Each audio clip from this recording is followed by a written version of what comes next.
Welcome to the Akashic Library. Okay, let's dive into something we've all felt. We're going to talk about the wild, intense emotions that are all tangled up in our digital lives. From the absolute agony of being left on read to the deep psychology of why we care so much. Let's get right into it.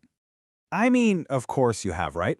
That specific sinking feeling as the minutes just stretch into hours. The constant checking of your phone, the rereading of what you sent, the whole mental gymnastics of, did I say something wrong?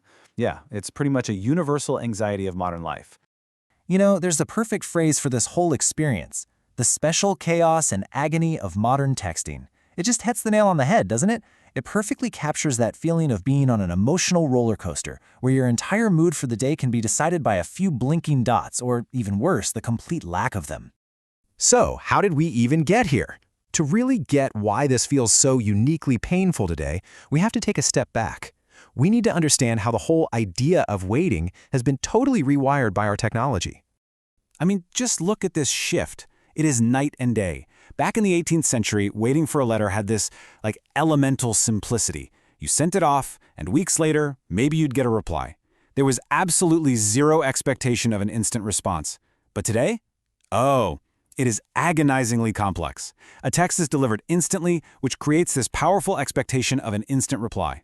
And suddenly, that little screen in your hand becomes a live feed, constantly telling you your social score.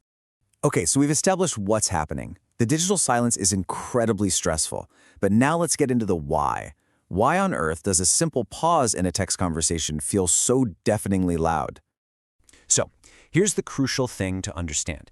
This anxiety isn't really about the message itself. Not at all. That silence, that waiting, it's a trigger. It's tapping into one of our most fundamental, hardwired human needs. That deep-seated need for connection, for reassurance, for attachment. And this is where it gets really fascinating. We all have something called an attachment style. Think of it like your personal blueprint for how you connect with other people. And when it comes to texting, the exact same signal, like a delay in a reply, can be seen in completely opposite ways, all depending on your blueprint.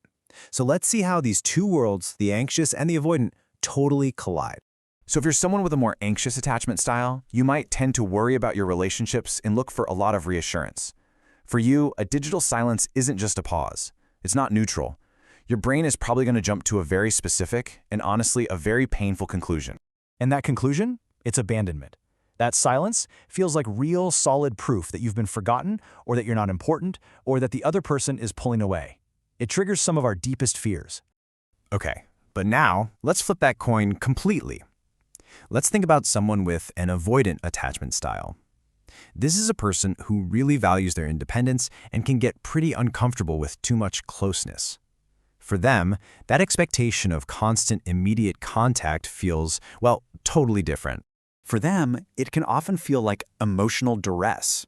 You know that feeling? The constant notifications, the pressure to be emotionally on 24/7? It can feel totally suffocating. It's not really about rejecting the other person. It's more about protecting their own sense of space and energy. So what you end up with are these two completely parallel but opposite realities playing out.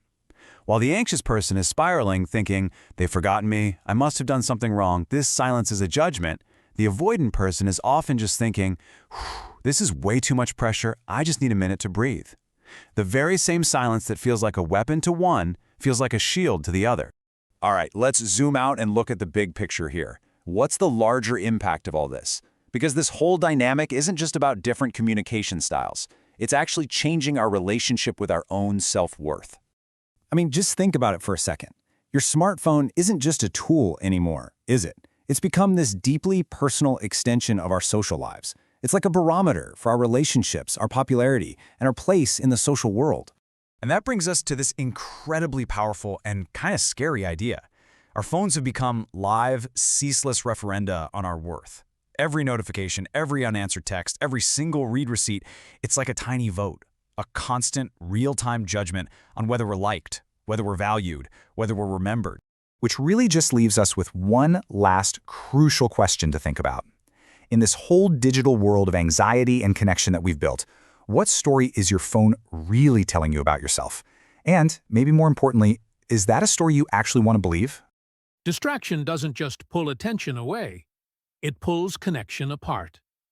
In the next video, we'll explore how presence, not effort, is what actually rebuilds intimacy.